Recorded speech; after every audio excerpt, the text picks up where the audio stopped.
Okay, well, hello. Can everyone hear me? Everyone see Yep. me? Yes. Yep.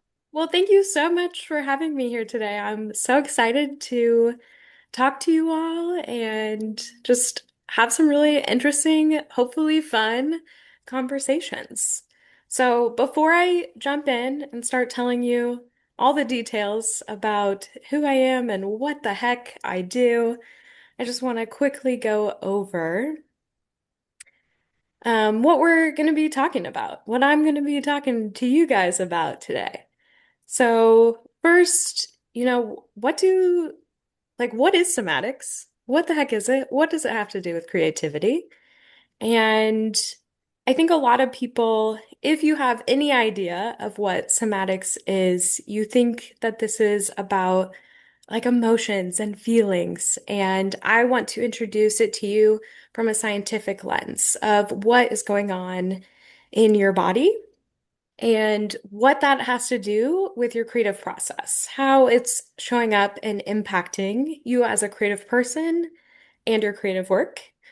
And then, of course, the good stuff, what we're all here for, the somatic tools. So you will leave with some actionable things to do for if you're noticing that you're stuck or feeling blocked in your creative process, you will have some things to do to help you move through that with more ease. So the first thing is soma is the Greek word for body. So when I talk about being a somatic experiencing practitioner, somatic experiencing literally means your bodily experience. But how I like to think about it is your unconscious experience. So we experience our body cognitively. We think about things, we analyze them, we tend to overthink them, but we also have a whole unconscious experience. Your heart rate, your breath, your bladder is always working, your digestion is always happening kind of in the background. And we tend to not pay attention to it because it's not in our conscious awareness, but we can get a lot of information from it. Let me move my. Okay. So I want, oh, hold on. And I didn't explain who I am. I just talked about the somatic experiencing part. So how did someone who's a creative person end up in this somatic experiencing training? So, a fun fact about me is that I went to school for architecture. And when I was there, I was researching trauma-informed design. So, I wanted to know how people heal from trauma to design space for people who have experienced significant trauma. And so I found this training called Somatic Experiencing, which is for therapists who work with like complex PTSD. And I signed up for it and I didn't know 100% what I was doing there, but I knew I was supposed to be there. And I got there and I loved it. I was like, this is so my jam. And it was really interesting. What I did not expect was how much I learned about myself as a creative person as I was learning these skills and tools to help people who have survived trauma. And there's so many really cool parallels that we're going to be talking about today. And I like to joke that I learned more about trauma in architecture school and more about creativity in my trauma healing training, because the overlap was so significant.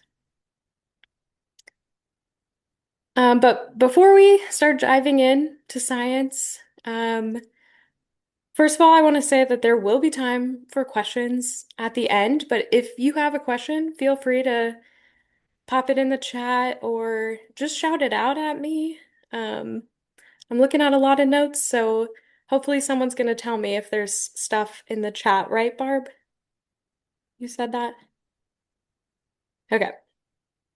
But the first thing is, I'm so curious. for you guys, I want to leave put this question out there, and I'm hoping someone will be brave enough to answer. Um, your organization is called Best of Missouri Hands. And as someone who's interested in our bodily experience, that really jumped out to me. And I'm curious if there are any other parts of your body that you associate with your creativity.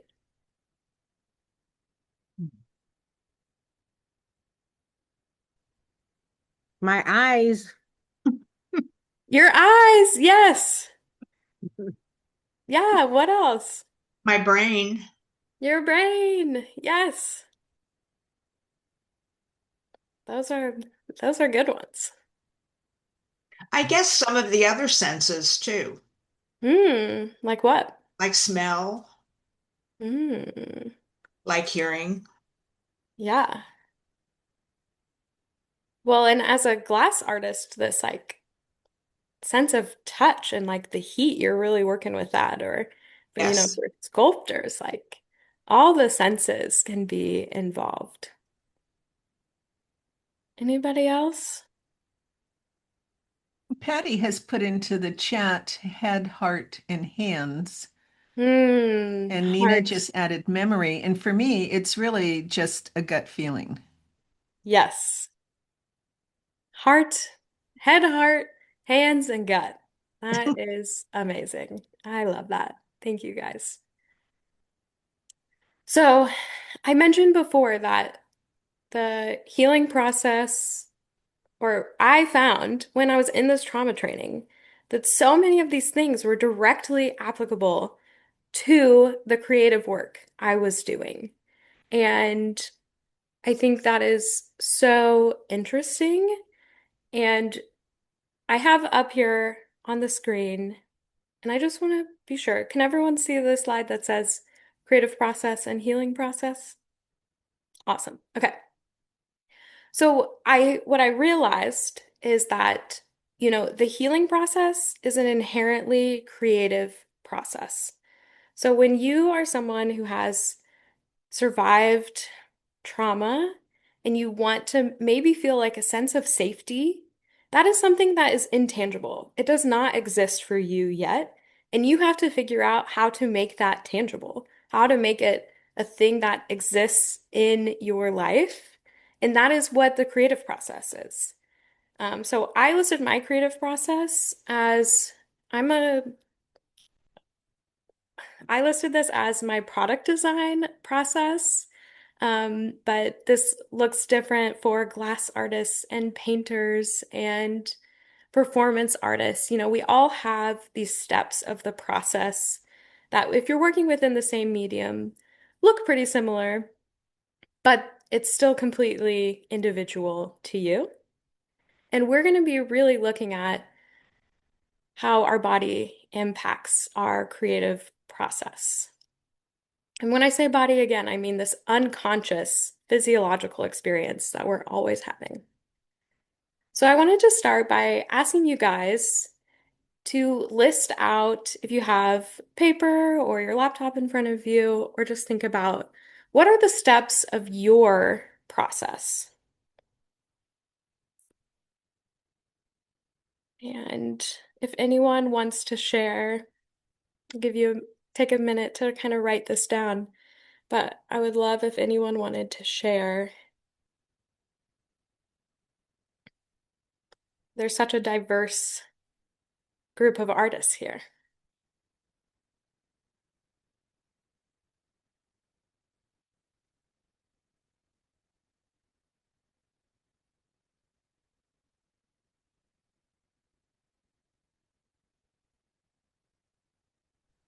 So ask the question again. Yes, so what are the steps of your creative process? So how do you move from when you have your aha moment, this idea, to your end product, to a physical, tangible piece of art or whatever it is that your craft, your art, whatever it is you make? Does that make sense? Okay.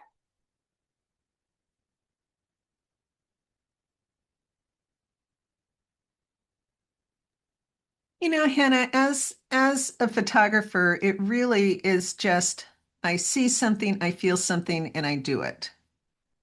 That's it.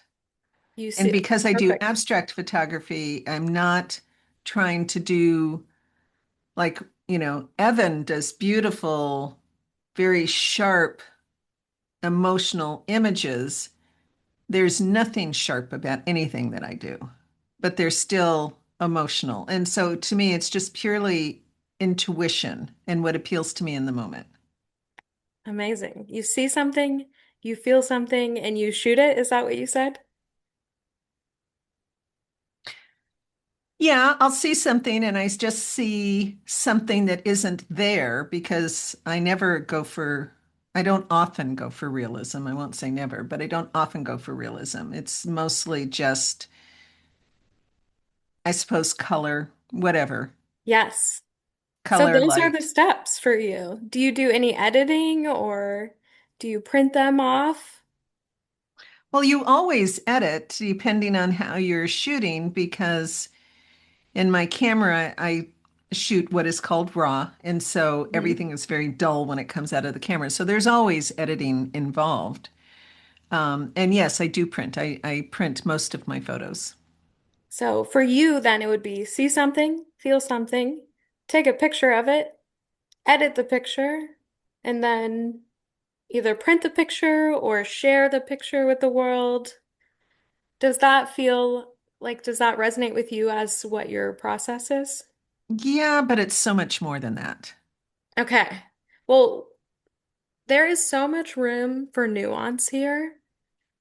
We can break this down into like the most basic steps, and then we'll kind of talk about there's a macro way to look at this and a micro way. And right now we're just thinking like generally. And I see that there's a question.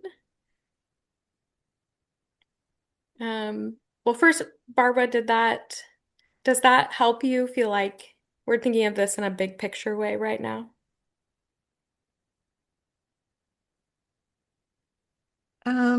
Yeah, I suppose. Okay. I think as this is going to build on itself, so this will keep making more and more sense, is my hope. What was the question? Well, my name's Patty and I'm a ceramic artist. And Okay. I was thinking I just kind of wanted to share like what came to me and if, wondering if this is kind of on the lines. Like Yes. when I get so my first, when I'm working with clay, the first thing is some kind of an idea.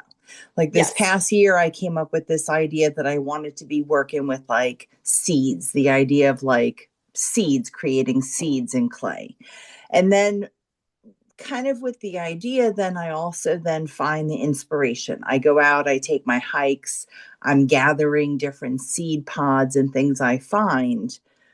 Then I get into kind of the play where I'm actually taking the clay out, I'm working on forms, I'm playing.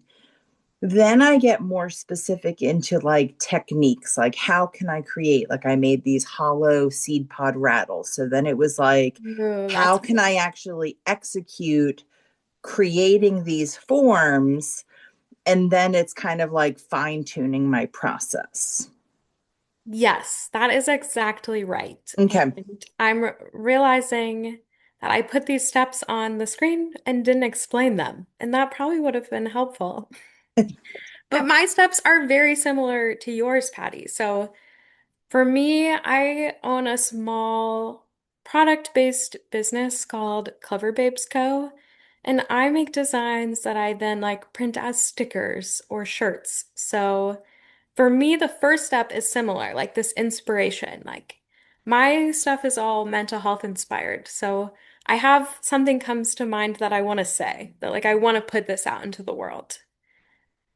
And then I do some kind of research about like, would this be best on a sticker or a shirt? Or like, do I need to learn more about this before I put this out into the world?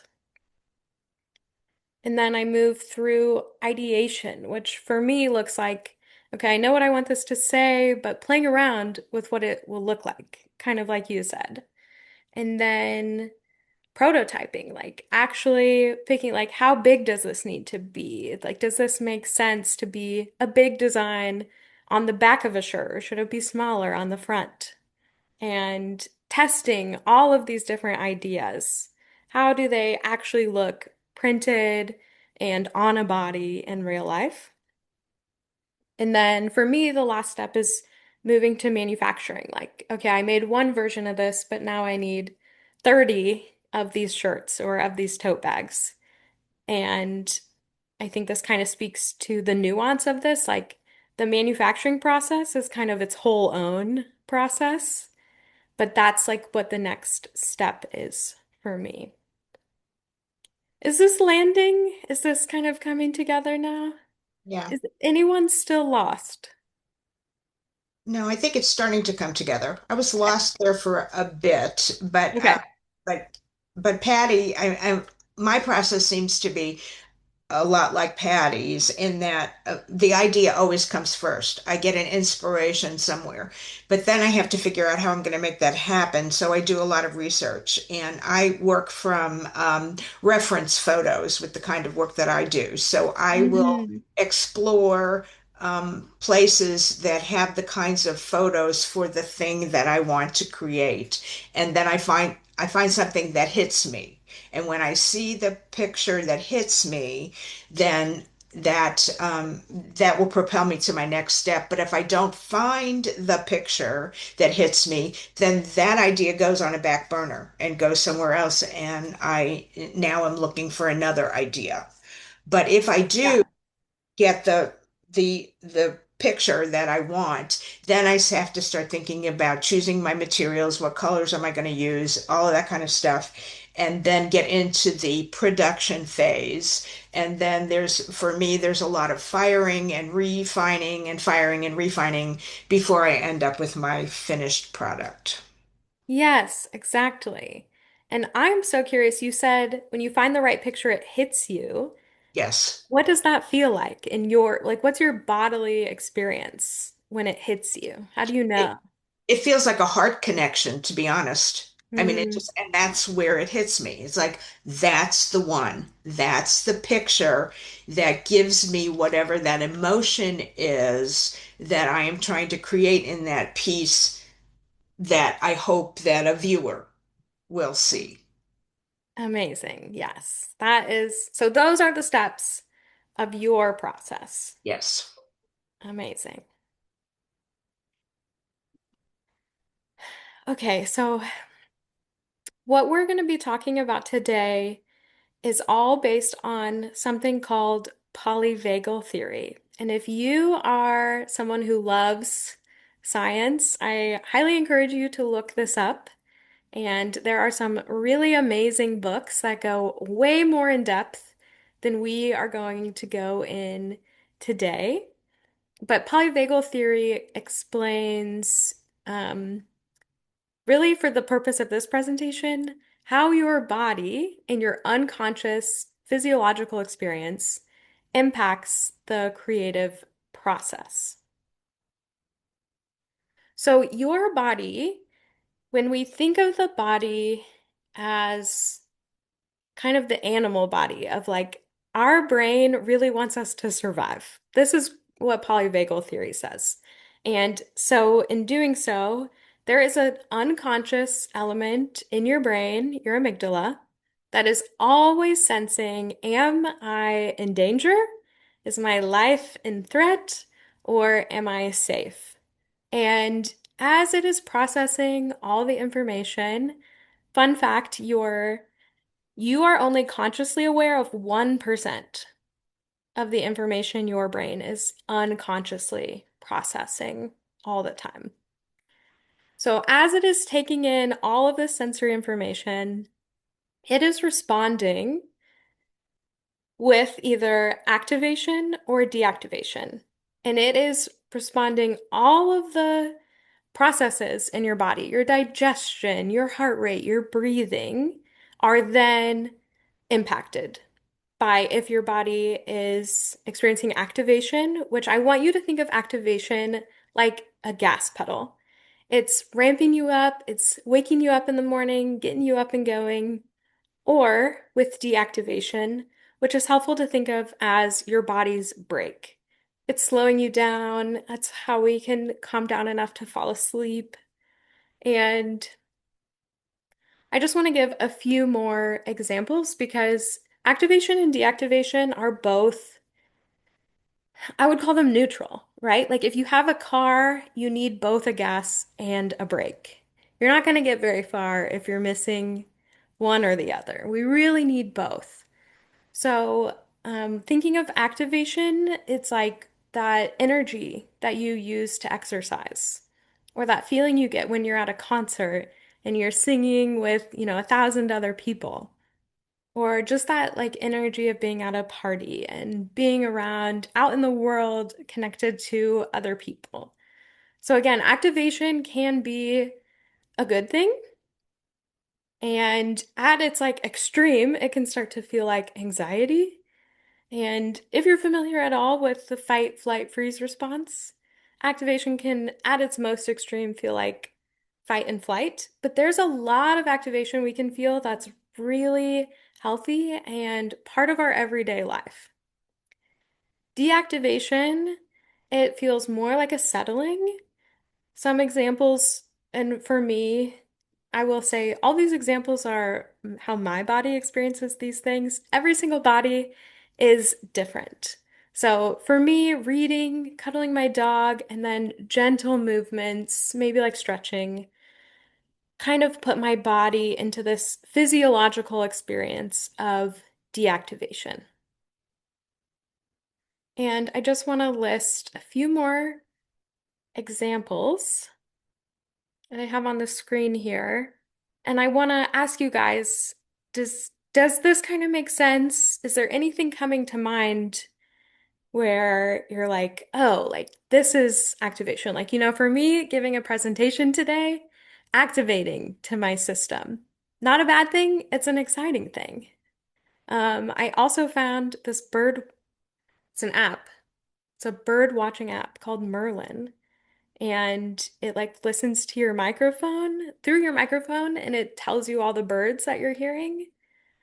It's amazing. I love it. And that's more deactivating to my system. Like we really need healthy access to both of these states. Does anyone have anything that they would add to the list of things that they experience as activating or things that they experience as deactivating?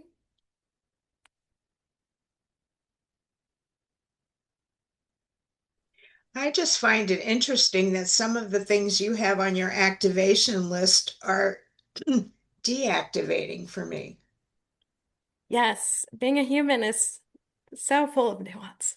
It's, we all experience, it's funny how we can have the same experience and have a completely different response to it. So thank you for sharing that.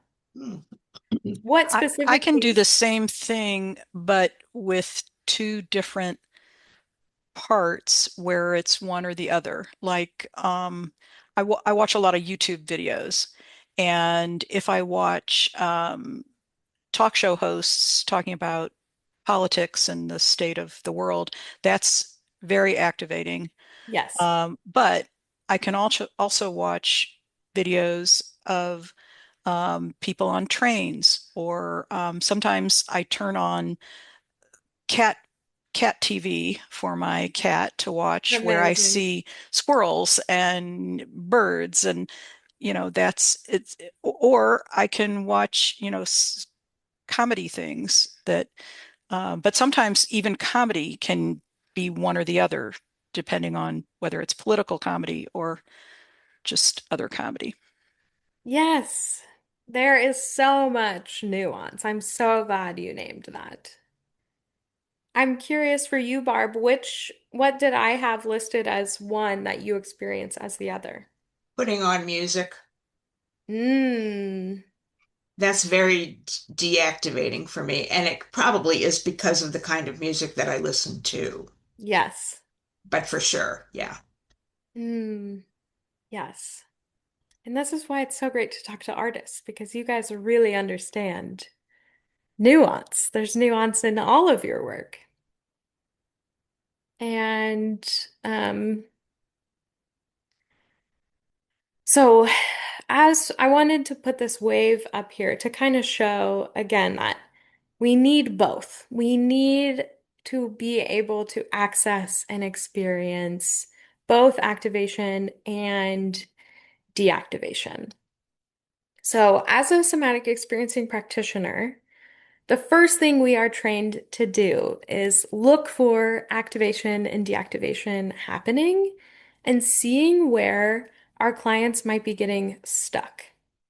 And what is super interesting is once we get stuck with this lens of activation and deactivation, we have so much information available to us.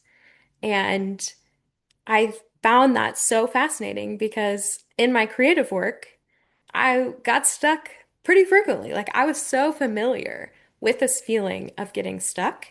So I want to kind of explore where, you know, um, in your creative process, is there anywhere that you tend to get stuck? And if there's not, that's okay.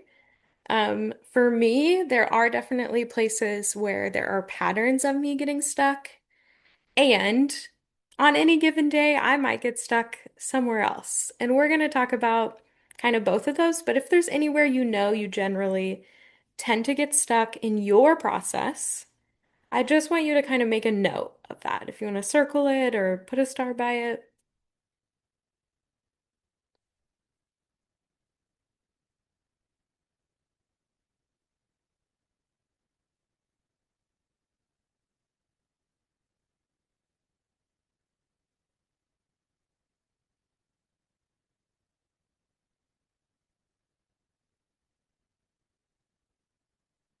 And then, does anyone want to share? Like, is there somewhere you normally get stuck? Is it totally random every time?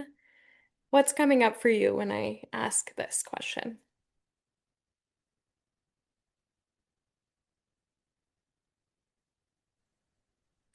I had to sort of stop doing custom work because I would do a lot of testing prototypes, and I found that it just it wasn't worth it to me to make, all the prototypes that I was making when I could only sell one final product. So I would agonize over it.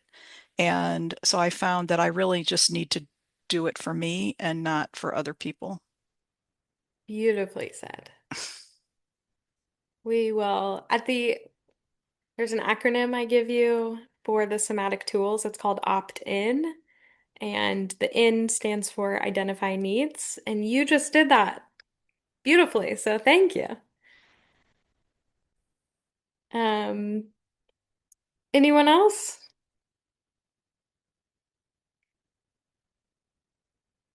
And if not, that's okay. I just like to give a little bit of time and see if there's anyone who's I'll share just a my thing when I'm working with clay.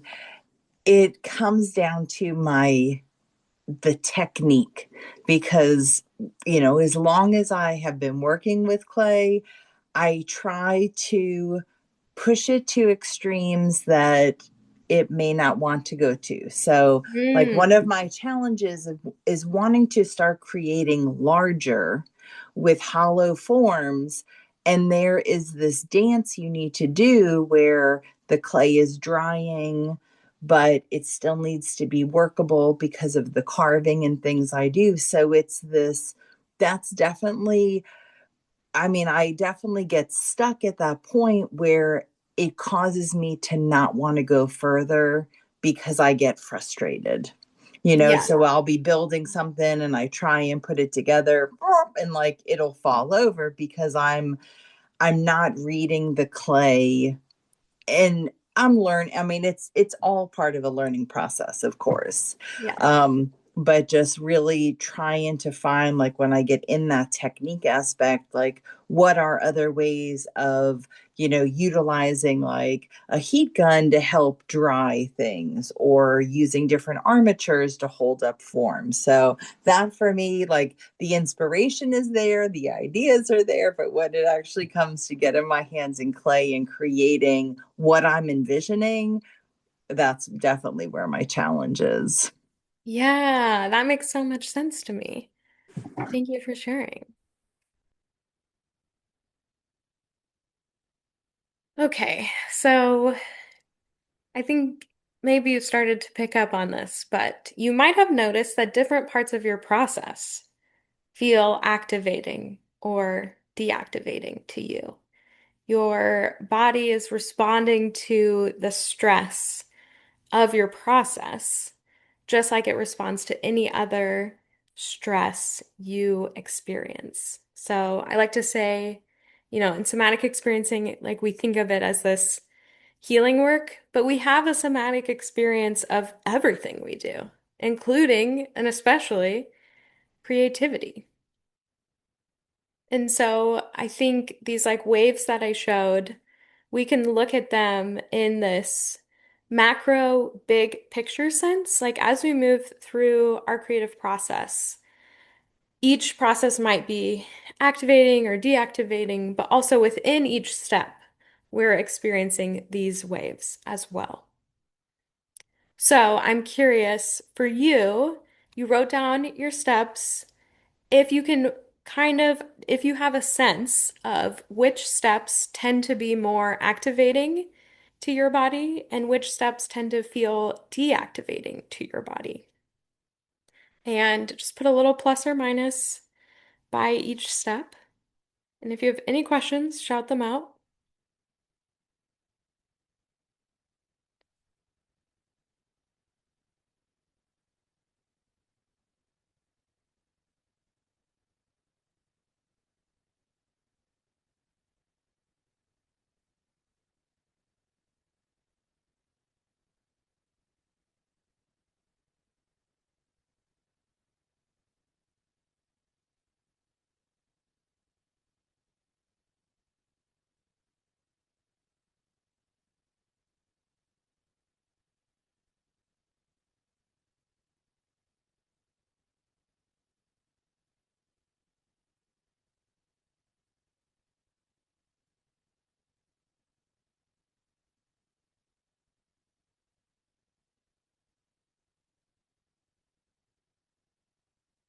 And I'm curious if anything surprised you or if you're noticing any themes.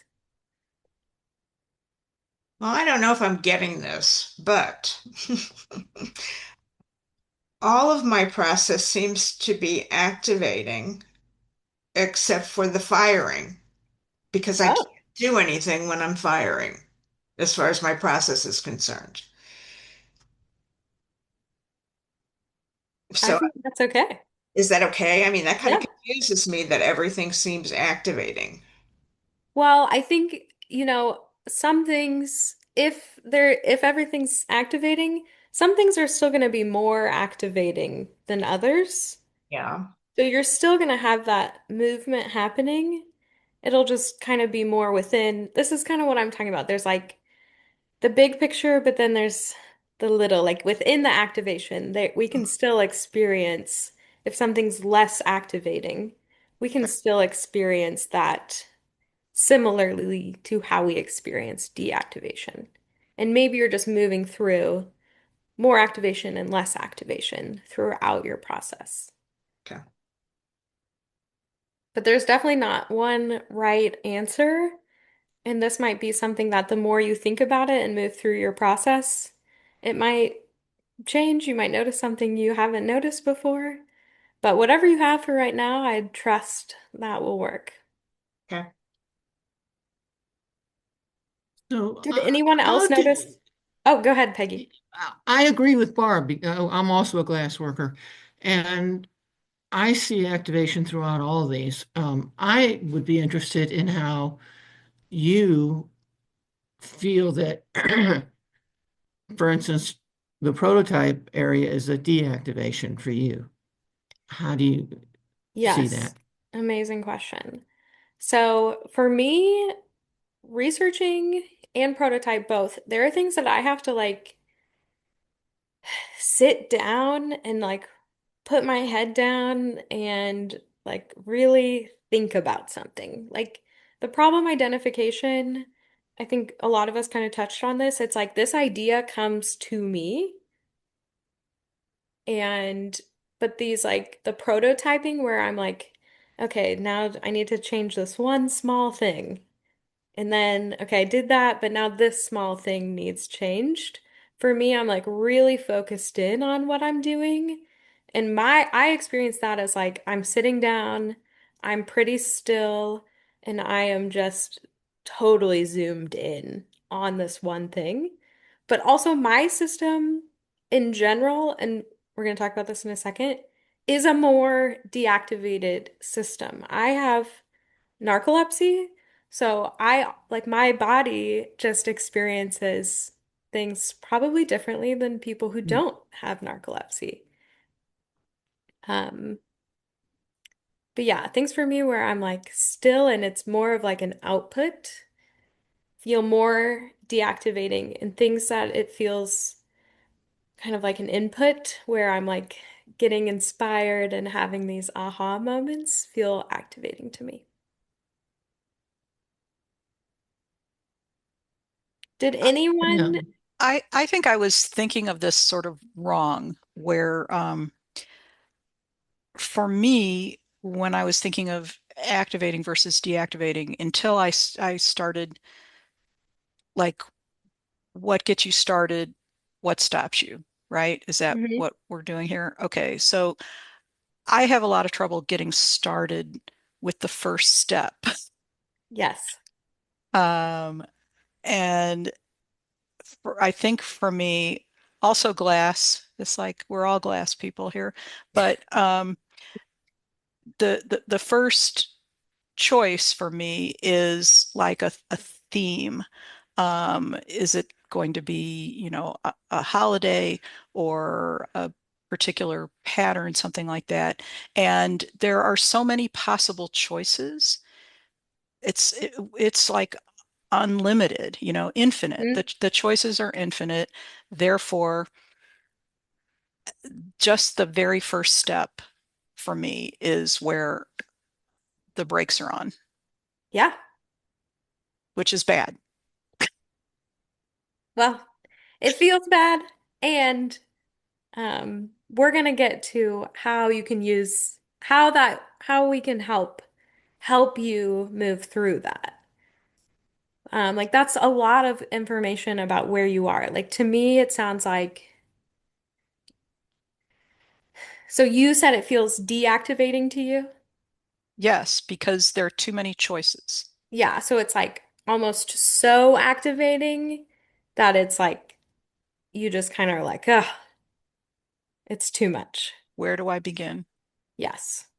Mm, okay. Thank you for sharing that. You are tracking excellently. This is one of those things where But it's not very productive. yes, yeah. Well, our physiology is a lot more concerned with survival than productivity, and that really clashes with how our society is set up. We have to make money. We have to be productive.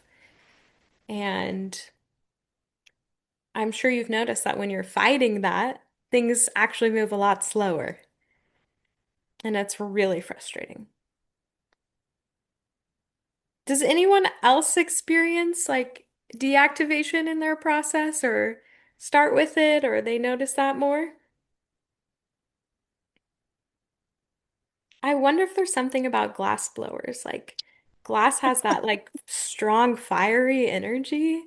I'm I don't curious. know. I think Barb and Peggy are very productive, and I don't know why I want to be more like them, but I don't know why I'm not. Well, thank you for that. I And Wanda too. Let's not forget yeah, let's Wanda's in here too. We got another glassy. yeah. I I think my frustration comes when I have an overabundance of ideas and I've chosen one, but I can't do it for one reason of another or another. And something is stopping me from doing it, either because I don't know where to start or because I'm not in a place where I can start. And for example, I go away for the month of February every year and I walk on the beach and I get incredible numbers of ideas. I get such inspiration, and then I'll run back to the place we're staying and I'm writing all these notes about all these wonderful ideas that I have. But I can't do them because I am not home. I am not near my studio. So I have all this abundance of ideas and it's very activating for me, but then I can't do it. So then when I get back home, I have this notebook full of ideas, and it's like, then I become paralyzed. It's like, what do I do? Where do I start? Which is the one I really want to do? So that is where I get frustrated and stuck. Yes. I think that's my exact same issue, Barb, is too many ideas. Yeah. And I'm excited about them all. But it's paralysis. Yes, absolutely. It's overwhelming and Yes. paralyzing. Yes. And I even do that. I mean, I even have that same problem when I'm not away, when I am home, and I have all these ideas. And so then I have this to-do list that's like a page long, and I get so frustrated with not knowing what to pick that I'll go do something else. Like I'll pull up a game on the computer and I'll sit for half an hour and play a game. And it's like, that's not being productive. That's not moving me forward to do anything. Yes. This is such a beautiful segue you guys have provided me. Thank you so much. Okay, And so oh, thank go ahead. thank you, Nina, for saying that you think I'm so productive. Maybe it's Peggy and Wanda. I don't know. Maybe we're stuck and they're productive. I think we're always moving through cycles of productive and not productive. So, okay, we have this list of our creative process. We're starting to think about where we're getting stuck, what we experience as activating and deactivating. And now I want to try, I know I've thrown a lot at you, to put it all together. And so we're going to make a visual map. We're going to graph this out so that we can know where we are and where we're going and start to get information about what to do next. So we're going to make a graph and I'm going to walk you through this step by step. And each time we're going to add a little more information. And if at any point I lost you, let me know. Put your wave or put your the fake hand emoji up or just shout at me. And we are going to move through this. So first, I want you to make the graph the X and Y axis. And just kind of like I have here on the screen, the X axis is activation at the top, deactivation at the bottom. And then the Y axis are the big steps of your process. So we're first going to graph out your process as a whole, like really zooming out and looking at the whole process. But you can make this graph for each step, like as well as we have talked about. There's so much that goes, it's like there's a whole process for each part of the process. But for right now, we're thinking of this really big picture and generally.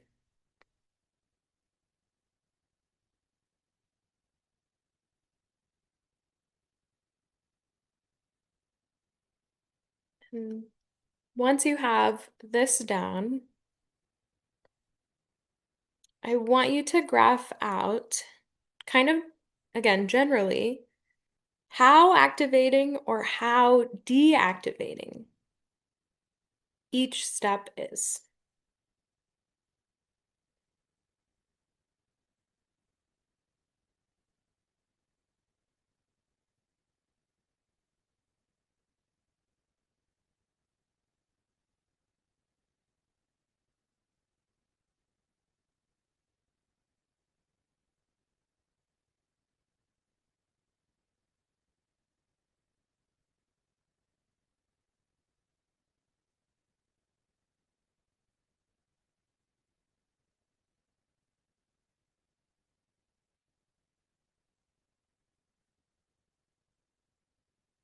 And once you've done that, now we can really look at this. We can start looking for information.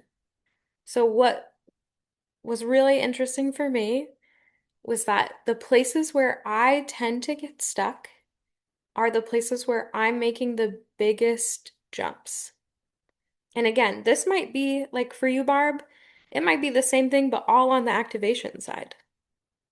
That we can still learn just as much from that. So we can see, like, I normally get stuck at, I said at prototyping.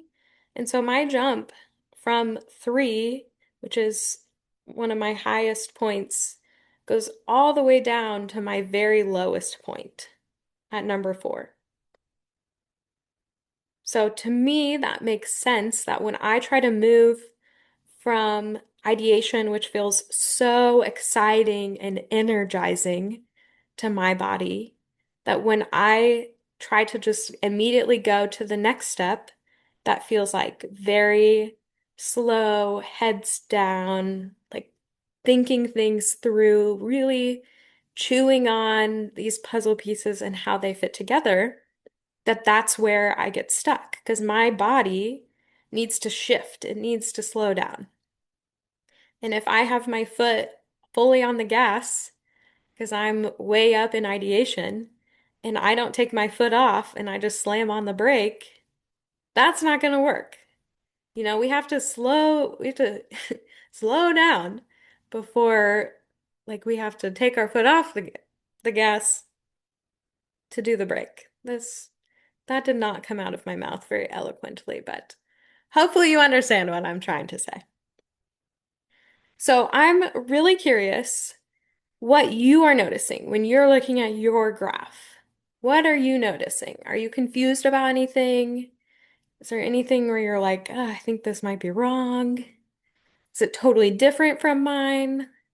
And if so, that is totally okay. Have I majorly lost anyone? Sadly, I start with my foot on the brake. Okay.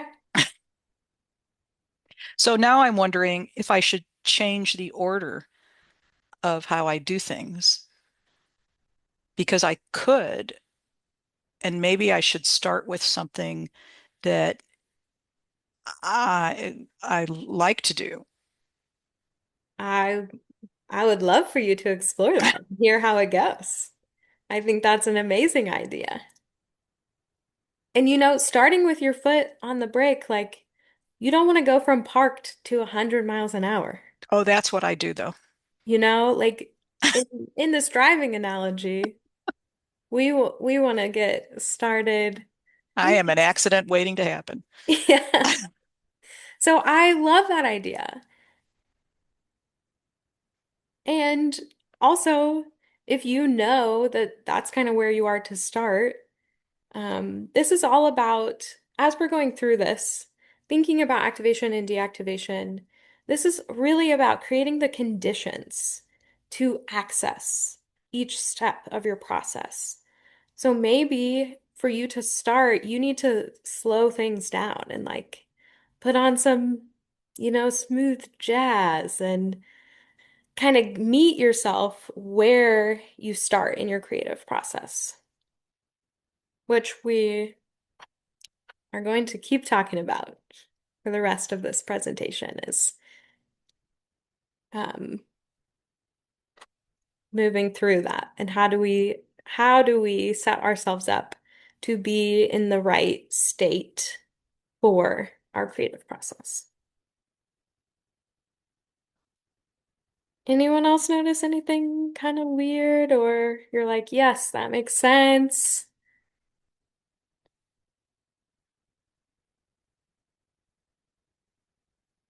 So, okay, the next layer that I want us to be thinking about is, so you have, you are responding to your process, and your body is also responding to your whole life. Like when you show up for your creative work, if you didn't sleep the whole night before, that doesn't just go away. If you haven't eaten and it's 3 p.m., that doesn't just go away. Like we're bringing all of that into our creative work. So I want you to look at your graph and really think about, where is your baseline? So again, in a very general sense, how activated or deactivated are you in like a normal day? And so I put mine in the deactivation side. Like I named, I have narcolepsy. I love slow walks, gentle stretching. So I'm more on the deactivation side. My best friend, she loves to run like 5 miles every day. Like her baseline is totally different than mine. So I want you to think about, where in a normal day are you kind of coming into this at? And this is, or I'll give you a second to think about that. And if you have any questions, please let me know.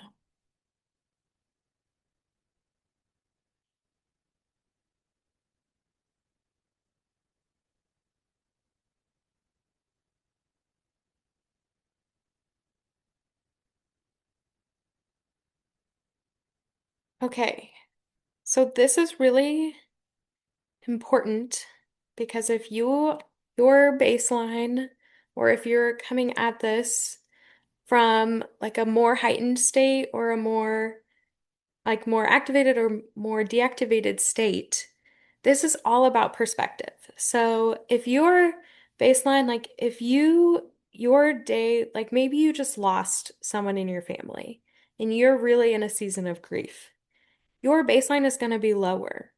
So even the parts of your process that are deactivating, you're going to have to get some activation in your system to get to them.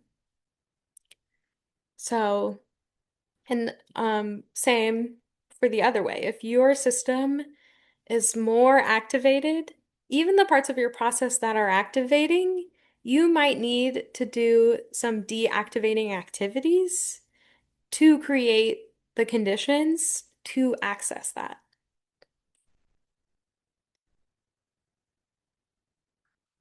How is this landing?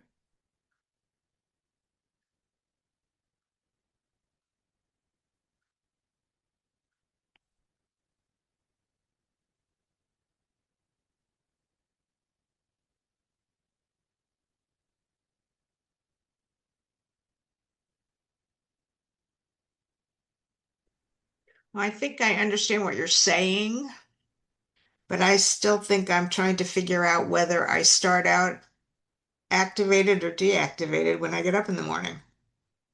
Hmm. I don't even know how to determine that. Well, think about, so I think when you move through your day, do you feel like you have a lot of energy to move through things, and you're kind of you're taking steps to manage that energy? Or are you waking up and feeling more tired, and you're having to manage like increasing your energy, or managing not doing too much so that you don't use up all the energy you have? Probably the latter. I probably wake up with not enough energy and I have to do things to activate myself. Yeah. So I would guess that then your baseline is more deactivated. And that's not a bad thing. That doesn't mean Right. It, anything at all. It just It means just is. that's just where you're at. Okay. I find myself in major ebbs and flows as far as completely deactivated, where I have no motivation at all, or I'm on the other far extreme, which is overactivated. And it's almost like my ADHD kicks in, and it's like, I've got to clean this. And then, oh, this goes over here. And then while I'm there, I find something else to do. And then it's 9 o'clock at night, and I'm like, I never took the time to create, even though create was on my to-do list. So it's Yes. either one extreme or the other extreme. And that's where it's like I can't find that middle ground. Even with a to-do list, I get sidetracked. Thank you so much for naming that. I so relate to that. I feel that. And it's so good to know. And I'm just gonna go ahead and move on to our next slide because this is where I start with what do we actually do with this. So we kind of have an idea now of this graph of generally what we're working with in terms of activation and deactivation states in our process. But we don't live generally. Every single day is different. You show up differently every day. You know, how you experience your creative process might be different every day. Um, so I want to walk you through how we're going to actually figure out how to get unstuck. Like if we're swinging between extremes, how to move to the middle. And what I want to teach you is how to opt in. This is the acronym I made for you guys. And we're just going to walk through this step by step. And basically, so keep your graph around. That's your general graph, because that will be really helpful context. But we're going to make another graph that is more specific to like you would do this like, okay, today I'm stuck in this one part of the process. So we're going to look at this graph in a micro lens of really specifically what is happening right here, right now, and what can I do about it. So the very first thing I want you to do when you notice you're stuck is orient. And this is the very first thing I have my clients do as a somatic experiencing practitioner as well. And in somatic experiencing, I'm having them look around the room and just like really notice like what is going on right here, right now. Where am I? What's happening? How am I feeling? And I want you to do the same thing. I want you to be paying attention. Where where is your body? Where is your body at in this scale? Where are you right now? And, have you eaten today? Have you drank water?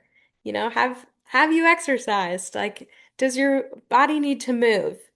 Kind of checking in with those very basic needs and just really knowing where you are to start with can be so helpful. And again, as much as you can release judgment for where you're at. Like, this isn't a good or bad thing. We're just collecting the information we need to know how to move in the right direction. So the next thing I want you to do, I'm going to call is pendulate. This is another, jargon from somatic experiencing. But pendulation is all about if you are moving between these states or not. And I'm assuming you're doing this because you've identified that you're stuck. So, using this graph, I want you to really look at like where am I in my process and where am I trying to go? Or even like just looking at where am I right now on this activation to deactivation state and where am I trying to go? Like if you've finished the last phase of your process the night before, you can just start with where are you on the activation or deactivation scale? Or if you just finished one part of your process and you're moving to another, you can use that as your starting point. So when we are looking at this, we know, are we trying to apply more gas or are we trying to apply more brake? Has everything I've said so far made sense? Okay. Then I want you to titrate. And in somatic experiencing, we are trying to literally take the smallest step you possibly can in the right direction. So we're trying to not add any more activation.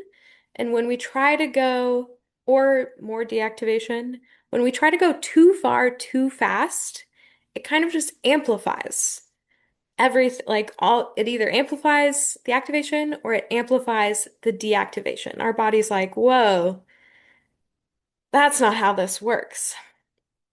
So we're really meeting ourselves where we are, and I want you to think about what can you actually do? Like sometimes it's like, well, I heard a few of you name, like there's all these choices and I need to just pick a choice. And if that's where you're getting stuck, that's the jump that's too big. We need to break it up into smaller steps. And either, like Nina said, stop and do something else, or we can, well, and stop and do something else and kind of do a self-care, something on our list that brings our body to this physiological state to meet where we are, but that's moving us in the right direction. And also within your process, instead of picking from a million, maybe it's like just narrowing it down. Any way you can make what you're doing smaller, that is actually something that feels achievable to you, even though it's like, ugh, but I need to do this, or this is slowing me down, this isn't moving me enough in the right direction. Taking these smaller steps actually will get you there faster, even though it feels counterintuitive. It feels like um, stopping to go for a walk feels like, well, but I need to get this done. I have a deadline. But if I do that, I am meeting myself where I am. And so from this list of activation things, I would pick exercise and I would just go for a walk because I'm in this activated state and I want to bring myself down. And when I exercise, I'm moving some energy, so I'm automatically just more deactivated after. So that's what I would pick for my first step.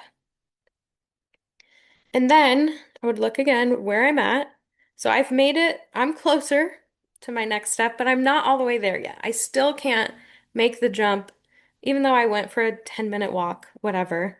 I'm still not ready to get to prototyping. So, but this time I'm a lot less activated. So I'm going to look at my list again. And this time I would pick something like gentle stretching.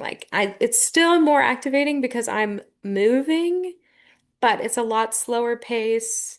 It's ultimately making me feel more settled in my body, in my environment. And then after I've done that, I can make this jump to prototyping. I can slow down enough to sit down, get out my computer, start doing what I need to be doing, and focus in on it. Do those things make sense of putting this together and using this as a roadmap for what you need to get to where you want to go? And we have time to discuss this um, as well, but I just, at the end, but I just want to make sure that this is like kind of clicking. I think It, I think I find it interesting that you're high up on the activation scale, which I am too. But now I'm going to use exercise, which is an activating thing, to try and deactivate, to try and move towards deactivation. Yes. So for me, I after I exercise, I feel like I want to just sit down and be still anyway. So for me, that's moving in the right direction. And I Yeah. don't want to, like, I want to, I have all this energy. Like, I need to do something with it. So I want to start with that and kind of get Okay. it out of the way. Does that make sense? Yeah, it does. It didn't, but I mean it seems counterintuitive to me It does.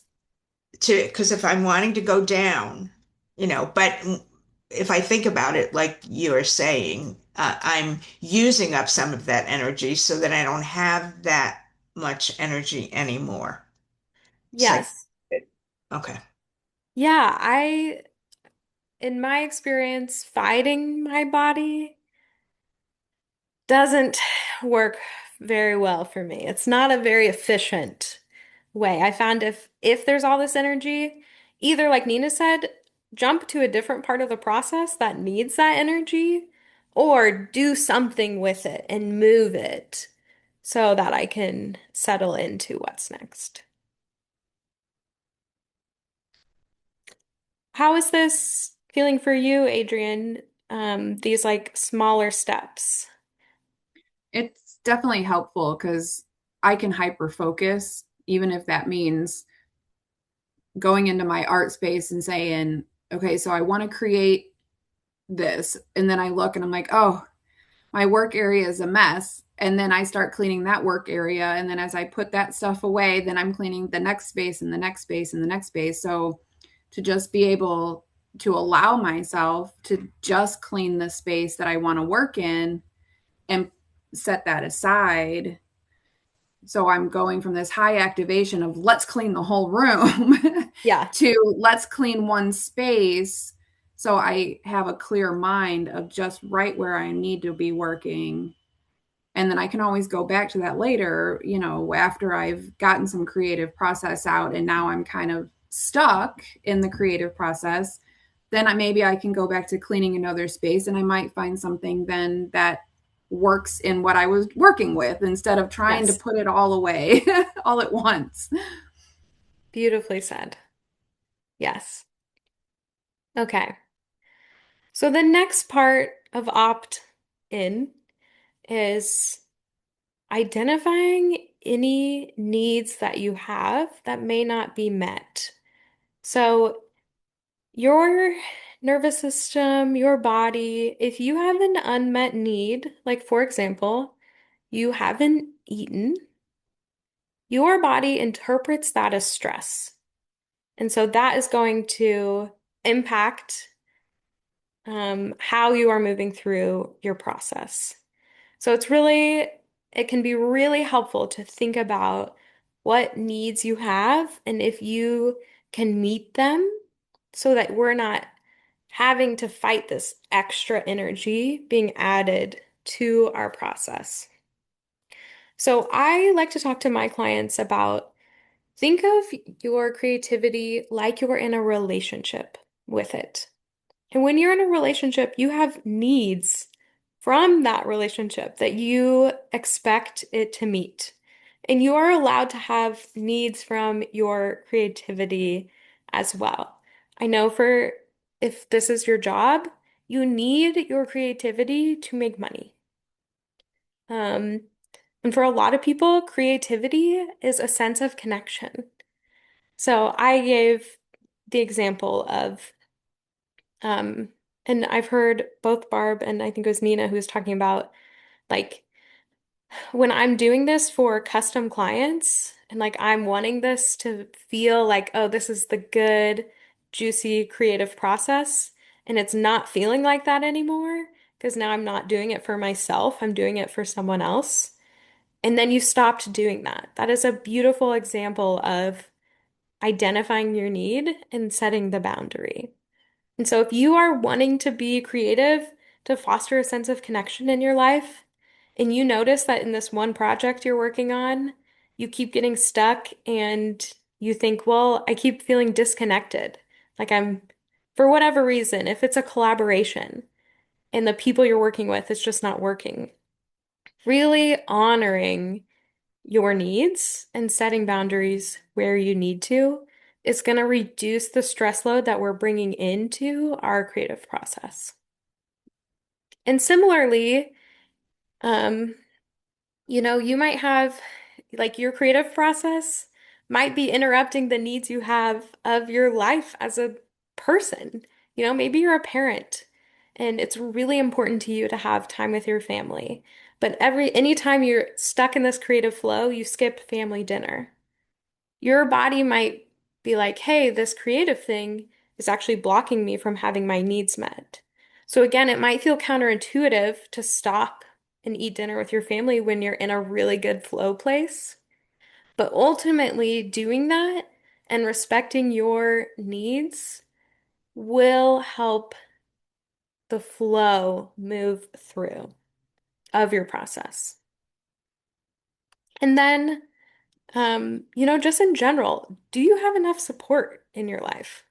I feel like, especially if you're a parent, it's so hard to be meeting your own needs and your kids' needs and maybe your dog's needs and your partner's needs. And you might need a little extra support in meeting your own needs. So I just want to, normalize like whatever it is that you need to do that is worth investing energy, like your time and money into, because ultimately it will help your work. And I just want to give the example, like for me, when I got pursued an ADHD diagnosis formally and getting on medication for that, I moved through my creative process with so much more ease. And I'm not saying medication is right for everyone or that you might have ADHD. I'm just saying when I really took that part seriously, it made my creative process so much easier to move through. So whatever comes up for you is something that would help you out. I want to encourage you to pursue that. And then if you've moved through all of these steps and you're still stuck, um, the first thing is you might just need a break. Like sometimes when we're really thinking and it's like, oh, I'm stuck, and then you're thinking about how to get unstuck. Sometimes you have to like let your brain really turn off and think about a totally different project before you can jump back in. And I know I've said this that it can feel so counterintuitive. It's like, well, I have this deadline, I need to get this done. And sometimes fully taking a break is the shortest way to keep things moving. And then just in general, um, is there a way to let the process be more fun or let it be easy? When we're trying to force this creative energy, so many times that slows it down so much more. So I want to ask you all, if there's anything you notice, or like any times you've noticed, when you're the most creative, like for you, what times, like Barb named being by the beach, is when she feels super creative. I'm curious for the rest of you, what conditions do you have the most access to your creativity in?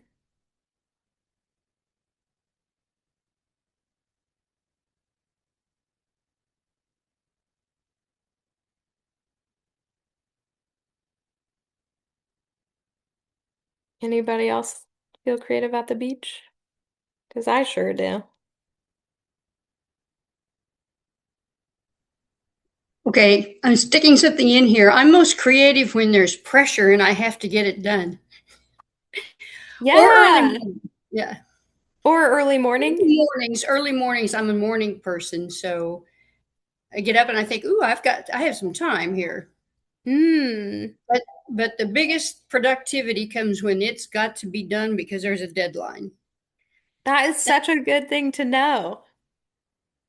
And so I'm curious for you, are you more are you more comfy? Do you tend to be more on the activation side of things? Or do you tend to be more on the deactivation side of things? I never sit down. I, Okay. okay, I don't know. I'm between art and music, and my husband. We have cattle. I'm always helping build fence or feed hay, or because he's Yes. getting ready for double knee surgery. So there's a lot of pull and push for my creativity. Yeah, so that makes so much sense to me that you would thrive under the pressure of the deadline because your body feels really comfortable in this activation state. Like that is kind of where you live most of the time. Like that's your Yeah, almost comfort zone. yeah. So that And in makes a the lot of sense. and in the evening, and I hate daylight savings time because it gets dark later at night. And when it's dark, it's time to go to bed. Yeah, Yeah. I, I hate daylight savings time. me too. Man, So, so do you do most of your creative work in the morning? no, well, it depends. Um, I have my first part of the week is always has more things that I have to get done by Wednesday evening, and I have a lot of music things going on Monday and Tuesday and Wednesday. So Thursday and Friday are more my productive. And like I said, if I know something has to be done, but it's mornings, afternoons. By the time it's evening, when it's nice outside in the evening, I like to be outside. Yeah, I'm really curious for you if you find that you're getting stuck less when you work in the morning than in the evening or afternoon. Morning's probably better because by afternoon and evening, especially like by the time it's 9 or 9:30, if I stand still, I can't be at the computer. I'll go to sleep. Yeah. So yeah.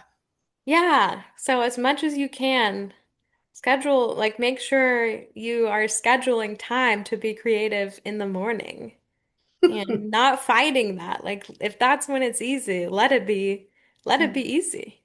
Yeah. But again, deadlines make a big deal or make a big difference in getting things done. I agree. Yeah. I feel like I used to be much more creative when my house was quiet. Mm, When my husband was at work, when my son Mhm. was at college, and I was here alone a lot, and I got much more done. I need silence. I don't work well with music on. I don't, I just need silence. And I never have that anymore. My husband retired. Um, my son came home from school and lives here, and I I feel like I would do better working somewhere else, but I can't. yeah. Can you do, She makes sense. And I'm going to mute myself again, but that makes a lot of sense. Yeah. yeah, it does make sense. I Have want you Peggy's studio is what I want. have you tried like maybe earplugs or noise canceling headphones, but not music, but just I have them. I wear them until my ears are sore. and then yeah. Does that help at all? I don't like that kind of silence exactly. I don't like sort of Okay. mechanical silence. But yeah, that's the only way I can get anything done is to wear them. Hmm. Have you tried with like a white noise machine? Oh, that's terrible for me. Yeah. I Terrible. mean Okay. that would work for sleeping Okay. maybe, but no, not for working. No, Hmm. I need everybody out is what I Well, need. can you can you tell them to go grocery shopping or Send them something? away. Yeah, like set your boundary. Be like, I need an hour. Get out, like go do Oh, but something. no, to do glass, you need Oh yeah, like a lot of hours at a time. I can't work in short bursts either.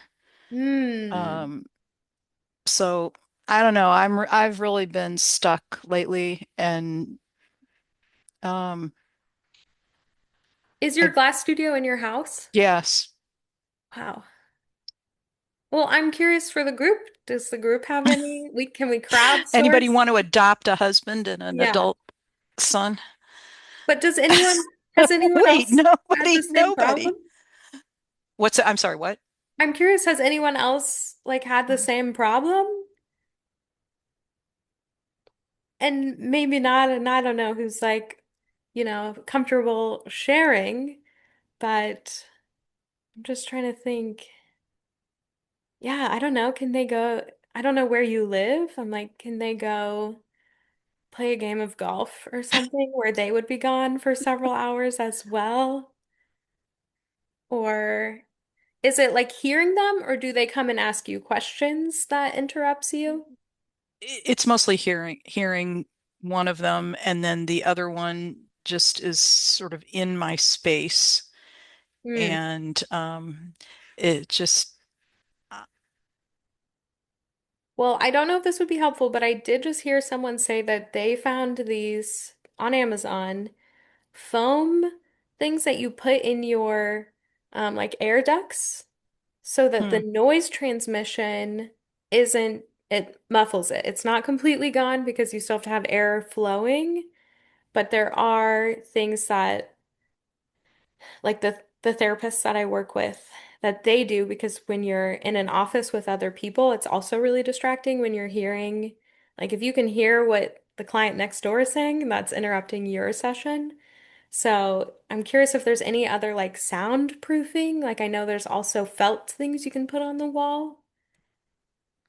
I actually wonder, Nina, is it n more just the energy that they are Hmm. sending throughout the house instead of you having your quiet, creative space that is free for you to just be you and do what you want? Because when there's other people in your space, there's that energy that they are putting out there inadvertently. I mean, it's not malicious or anything. It's just people are in the space and everybody has energy. It's one of those and one of the other because it's two people. Hmm. Well, and I'm just, sorry. yeah. Well, and I mean, also what that, it makes sense to me because you named that you feel like more deactivation. So it makes sense to me that you would want that to start. So, and I'm just curious, like, so when you have all these people that are like adding activation, that is just like more steps you're gonna have to take to get there. Yeah, Um, I just wrote down how to create the conditions your creativity likes, and that is going to be something I'm going to wrestle with because I think I know, but I don't think I can. yeah. Well, and sometimes it's as much as you can. Yeah, And just understanding that you're going to move through your process slower in this season of your life when your son is home and yeah. giving yourself permission for that and giving yourself a lot of grace. Thank you for sharing. I wish we could have, like a communal kind of studio. I wish all the, like I said, I would like to come work in Peggy's studio. I've seen it, and she lives hours from me. One of the good things and the bad things about our organization is that we're all across the state, Where are and you? I'm in St. Louis. And Peggy's in Columbia, and Barb's near Kansas City, and Wanda's near Kansas City. And, if we could all be in the same city, maybe we could share, like studio space or something. But Are there glass shops in St. Louis? yes, and I used to do work at another studio, um, but then I put my own in my house, um, which was great for years when I was in it Alone. alone, in my house alone all the time. Well, maybe this is a temporary thing where it's time to go back out somewhere else and trust that hopefully one day your son will move out and you'll, I don't know, send your husband golfing and come back. But if that's what you need, that's what you need. I need to adopt them both out Yeah, I support that. and have my quiet space again. Hmm. Hey Nina, I just have a quick question for you. Yeah. Have you actually voiced your needs to them? You are so sweet, Patty, as if anybody would actually do what I want. No, Mm. can't happen. Hmm. Who else?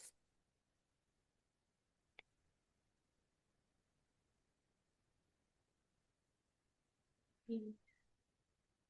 Kim, did you notice anything? And you can pass. I'm just inviting in some more voices.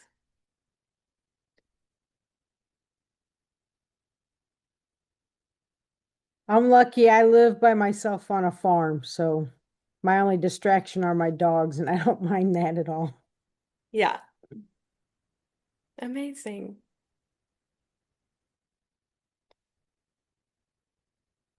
Anyone else? I'm curious, there's some men here, how this is landing for you. I know sometimes it's easier for the ladies to have these conversations. I'm curious how this is landing for you guys. And again, you can pass if you want, but I want to invite you into this conversation. For sure. Yeah. I guess what was the original prompt or question? Um, what are Back a the little bit. what are the conditions your creativity likes? Hmm. For me, I definitely, similar to Nina, definitely need a lot of space and quiet and time to myself. Mhm. When I'm doing photography, sometimes it's on trips with my wife, but we kind of coexist together in a really functional way, and that's fine. But oftentimes I go out in nature to totally be alone. If I have other people who are kind of in a different energy state or are talking or other sounds that can be super distracting to me. Um, so for me, something if I need sort of like a creative reset, something I do is I don't actually go out and photograph, but I'll just go birding, take my binoculars and go somewhere by myself, listen to bird songs, study a certain species, try to learn something new. And that's kind of like a sensory reset for me. Even if there's a lot of sound stimulation, it's just like being out there alone, um, really, really helps. And so, like, having that mental space just to think and like learn about something or study something and find inspiration through that, um, is really helpful for me, creative wise. So. What do you notice, like after you go out and you take this break and think about birds for a while, what do you notice is different when you come back to your present? Oh, yeah. I mean, I feel like my brain is not full of stuff, just Yeah, day-to-day stuff. Because it can get to a point. I mean, I have a day job and a lot of other responsibilities aside from my art. And sometimes I find myself like just constantly thinking, what could I be working on in my practical to-do list? And yeah, it's like I have to remove myself from that at times to let myself be creative and see what ideas or feelings just float in. If there's not space there, and that stuff doesn't flow for me. So, yeah. Oh, I love that spaciousness that you named. mhm. I'm curious, does anyone need the opposite of spaciousness? Like, do you need a lot going on around you to tap into your creative energy?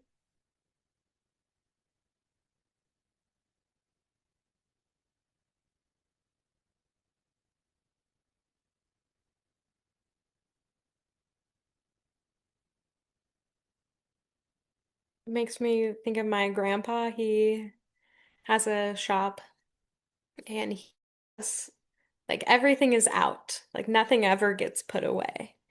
And he just thrives in that environment. And for me, I need everything to be clean and tidy before I get started.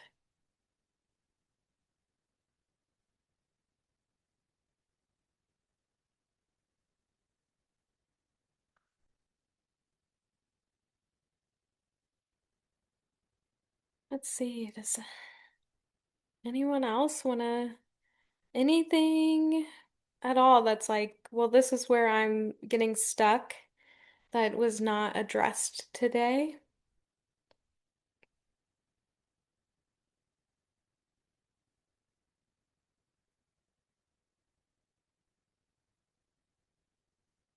Okay. Well, um, yeah, I think sometimes when we are still getting stuck, there might be something else that is in our unconscious, happening in our body that we aren't aware of. And um, so I just want to invite you to be curious about that and give yourselves as much grace as you possibly can because you are a human and we live in this society that really expects you to be able to have this unlimited creative output. But you're a person, you're not a robot, you know? And just giving yourself grace and permission to take breaks. It's been so great to hear from you all, and I find it so fascinating how we can all experience something. Maybe it's a similar process. Like even in all the glass blowers, they experience that process totally differently. And bringing in that curiosity for what conditions does your creativity like, and how can you do that? And even if it's just one small step, I think that's worth investing in and just seeing then if I do this differently, how does my creative process feel? Does it feel different or the same? And just, you're all artists, you understand the experimental part of the process and moving through your creative process as its own project of testing and being curious and having fun as much as possible. Just sometimes a really big ask. But any other questions? I see that there's a question in the chat from Evan that said, do you have any special notes about ADHD? Oh, thank you for reading that to me. So for me with ADHD, what I know about my body is that there is an impulse to go really fast. And my that's like my brain. My brain goes really fast. But like I said, I have narcolepsy, so my body moves really slow. And so while sometimes I can go in these really fast, like hyperfixation phases, and it feels really good, I have found that my creativity actually works better when I stop and slow the process down. It's like I think I used to think that when this energy shows up, if I didn't follow it to the very end, then like I would never get it done. But when I started trusting that that creative energy will be there for me when I come back for it, that totally changed how I use my ADHD energy, how I move through my process. And also for me, just really trusting that my, like sometimes I'll start this project and I'll get it 95% done, but I won't finish it. And for so long, I beat myself up about that. I was like, that's a waste of time or whatever. But I started noticing that whatever I did in that project became a skill that I used for another project that I did complete. So inviting this trust in that you might not even fully understand this like pattern that your brain is putting together because ADHD brains are really good at connecting patterns that neurotypical brains might not like connect. They're two things that feel totally unconnected. Neurodivergent brains are good at seeing patterns that neurotypical brains wouldn't. So really trusting that there is a wisdom behind that this is moving you in a direction that you want to go in, even if it doesn't look like you're finishing all these projects that you started, trusting that your curiosity and your creativity is moving you towards something that you ultimately need to get to where you're going. And those are my notes. Does anyone else who has ADHD or thinks they might have ADHD have any things that they found that help them listen to their body or work with that energy instead of against it?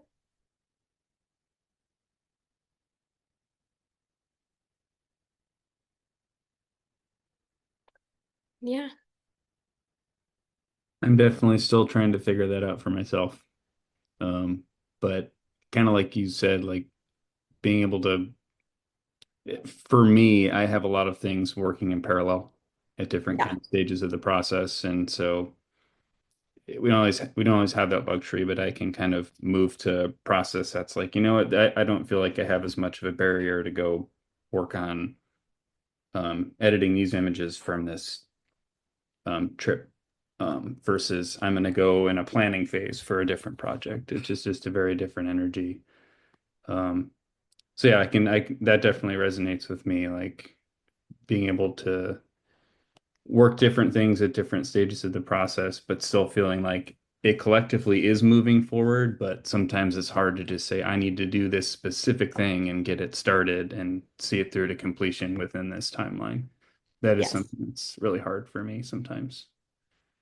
So. Yes. Yeah. And I think that is where, for me, I'm pulling in a lot of these external, like going for a walk or being really intentional about these things that I'm doing because my body wants to be doing something else and I have to really support it to be where it needs to be to get this thing done in time. Yeah, and that's where I find like then I go to the extreme. So if I slow down, I can slow down, but I can't sit down because if I sit down, then I'm going to allow myself to sit there too long because now I'm watching something on TV or playing a game or reading a book, which is fine. But then I also find that I get into a pattern of doing that too much. And then I've completely walked away from my creative space for days, weeks, months. And then I can't get myself back into it again. So that's where I struggle with like major ebbs and flows. Yeah. Yeah, and when I think this is like when we're trying to make these big jumps, that's so startling and it feels so counterintuitive to do something that is still activating when we want to move. But like you said, if you sit down, you're going to stay there. So what is something that's just slightly less activating? Just taking these baby steps as much as we can and but also like really knowing that um using that as information like whoa, I went too far. Like how do I next time take a smaller step? And then even though you did step away and that is hard, you still learned something. Like you're still moving forward ultimately.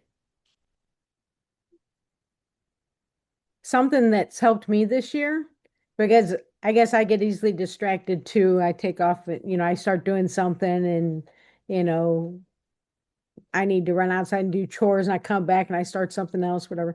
But I've made myself a schedule this year. So I have a 7-day schedule up Wow. on my monitor screen. And so I have um, certain tasks that I know I need to, I need to work on my book. I need to, do this and that. And so I've got them on this schedule.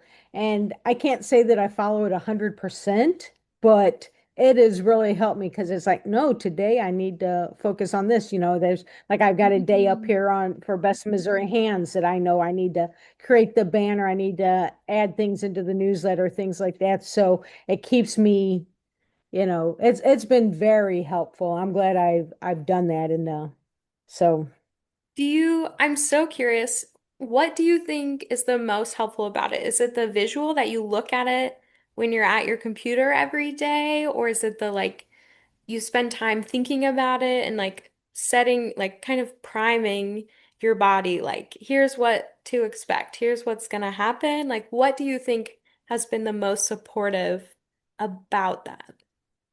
well, I think the thing is now I don't have to think about it because it's Mm, there. And so I'm not wondering, it's like, if you lay your clothes out the night before, you don't have to think the next morning what you're wearing, which I don't have to think about that anyways. But it's taken, it's like, no, today this is what I'm getting, this is what I got to knock out today. And then I've got like other little tasks that it's like, okay, well, if I get my bigger jobs done and stuff, then I can add these little tasks in and knock them out. And so it's I don't miss having a real job. I don't miss that at all. But with a real job, you have some kind of normal yeah. expectations of what you need to complete every day. And as an artist, our life is, Yes. Again, pretty that much at our, possibility that you can get. yeah, It's yeah. so great And and which I very love challenging. that. Yeah. Yes, I it's both. love that, but also I guess I needed some structure, uh, to kind of keep me on track. So, Yeah, I'm curious, was the thinking about everything activating in the structure, like, is the deactivating piece that kind of balances it, or how do you experience those? um, well, that's kind of hard for me to think of it like, is it activating, deactivating stuff? But I'm someone who I like to stay busy. I like working on things and what I do, I enjoy. And that's another nice thing when I had jobs before. I didn't necessarily enjoy them, but like Nina, I like money. And so, but for Yeah. this, it's things I enjoy, but I need to break it down.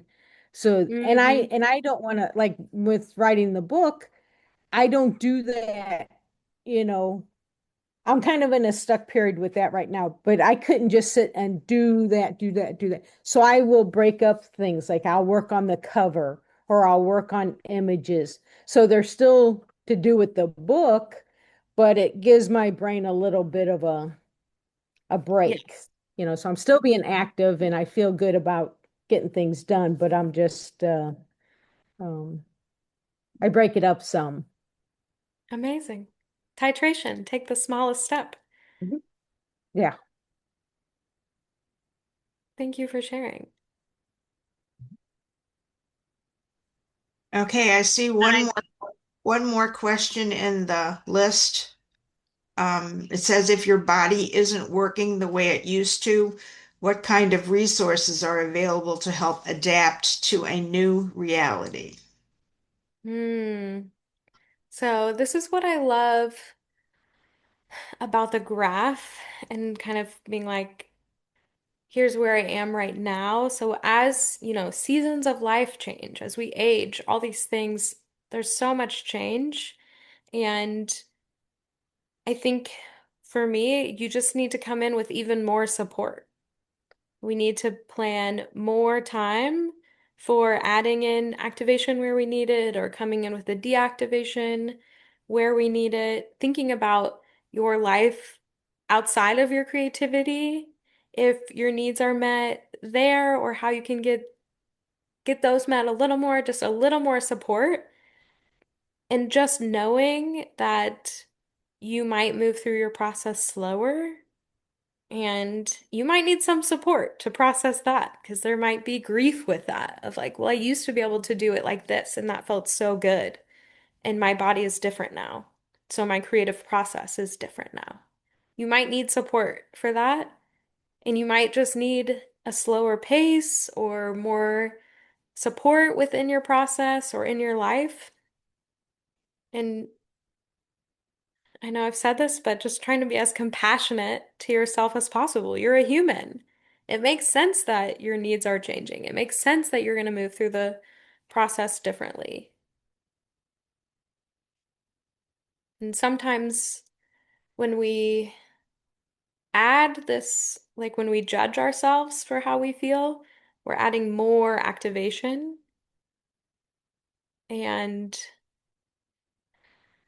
that I do that to myself a lot. And it's like just this cycle where you're just adding more activation, which then you move through the process slower. And as much as possible, be like, being a human, it's crazy. And not blaming yourself. Does that, I don't know who asked that question, but does that land at all? I was going to say, if you have if there's like any more specifics to that, I know that was kind of a vague answer.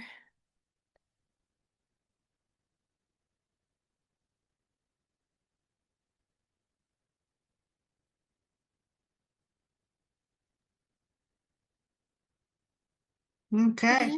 Well, um, It feels like we're winding down here, Hannah. yes, that's what I was going to say. Thank you all so much for having me. If you are finding that you're still getting stuck, I would love to explore that with you and, brainstorm things we can do to move through that easier. Just know I'm a resource available to you. But thank you so much for having me. I loved hearing from you all and talking through these things. And to me, it feels good to connect with other creatives and know, like, I know cognitively that I'm not the only one who gets stuck. Um, but just talking to other people, it's like, wow, this is just a part of the process. So I hope you all feel a sense of that too. So thank you so much for having me. Thank you, Hannah. I would like to say that so often when we do presentations or have presenters, whatever they talk about is directly related to art. How to set up a show, how to go to a show, how to, something art related, how to make a sale, whatever, whatever. And so this is very different for us. And so it's like, I think you put us in a place, and I know for me too, and even though we have had many conversations over the last month, I'm still feeling like I'm struggling with the terminology and the whatever, because it Yes. doesn't feel familiar. Yes. So I myself would like to thank you very much for putting us in a different place where you gave us a lot of things to think about that we don't normally think about. Thank you. And so I'm hoping that many more people, many more members will watch your presentation and have, gain some insight into themselves as artists and people. Yeah, and I hope it helps like with marketing. Like marketing can be super activating. So I hope that this becomes a lens that once you into like chew on it a little bit and let it marinate, whatever sticks with you is what was, the most important thing. And just anything, the marketing, prepping for shows, just really being kind to yourself and taking care of yourself as you move through all of those things. So thank you so much. Thank you. Okay, I'm gonna jump off. Thank you again. We'll Thanks. be in touch. Okay, bye. Okay, before we wind up this meeting, anybody have any comments, thoughts, reactions? I'd love to hear before we sign off. Anything? Thank you for doing this for the annual meeting. You know, it's always nice to see everybody and, share about the organization. So you're doing a good job, Barb. Well, I sure hope so. It's been Mhm. it's been very enlightening, believe me. very enlightening. And I'm sure those of you who have been in this position before understand just how enlightening it can be. But it's also very self-fulfilling to be put in this position of leadership and know that find that you can do it, Yeah. and that you to me to be have been accepted by all these artists was just a major thing for me. Yes. Um, And part of it too, I think for me anyway, is becoming a senior citizen in the, you know, really a senior citizen and aging. And I really related to that last question about, your body is changing, things are changing, can we still be viable? And that's the kind of thing that I think about a lot. It's like I'm doing this and I feel like I'm doing a good job. And there are a lot of areas in my life where I'm feeling like I'm doing a good job. And then I see some of these younger people, Evan and Adrian, and I think they still have a whole career in front of them and so much to look forward to. And I'm doing more looking back than I am looking forward. And I don't mean that literally that I spend a lot of time looking back, but it's like my years forward are becoming much more limited. And so, how much longer can I do this? So, I want to keep doing this for as long as I can. And this organization for me has given me that. It's like I feel like I have something to contribute, and I feel like I'm doing a decent job at contributing, and I want to do it for as long as I can. And I thank you all for that. And we appreciate you, Barb. And I just yeah. want to say again, particularly for maybe some of our younger folks, consider being on the board. Talk to me, reach out to me. Yes. I'm happy to talk to you about being on the board. And, for this next cycle, it's coming up really soon. Yeah. Mhm. And there are some amazing people on our board. I really, really enjoy the relationships that I have with them, as well as the relationships that I've had with past board members and hope to have with future board members. It's just been great. I truly, truly love this organization. It's meant a lot to me and means a lot to me. Yes. When It's a I good when I one. came to this board, I was on the board of another nonprofit, and I was so happy to see the difference between the two boards and how the meetings were organized, how nice everybody was to each other. And it actually inspired me to leave the other board this year because I realized that was, in looking back and looking forward, I realized that was not how I want to spend my time. Mhm. And so I put more time and effort into this group where the work I do is appreciated, and I just like everybody. So And yeah. and the work you do is very much appreciated. You and Well, Peggy have kept us viable, and continue to keep us viable. And I, because we like money, right, yes, well, Peggy? okay. Yes, we do. And you are so good at honing in on those grant things. I mean, I so appreciate that. I mean, Oh, I could have volunteered to take that over at some point in time, but I don't know anything about that. And I know I could learn, but why not use the expertise of someone who has done it and knows okay. all the ins and outs of it? And I mean, we truly, truly appreciate that. Well, I did it for the other organization, but as an unnamed contributor, because there was somebody else who was the actual grant writer. And it was just so weird where I felt like what I was contributing wouldn't have been appreciated by the board. And so I did it just Wow, on the weird. down low, and it was very weird. So um, the meetings are run well. Everything that we do is good. The speakers and all that. Um, this is just it's a good place. Yes, very much so. Okay.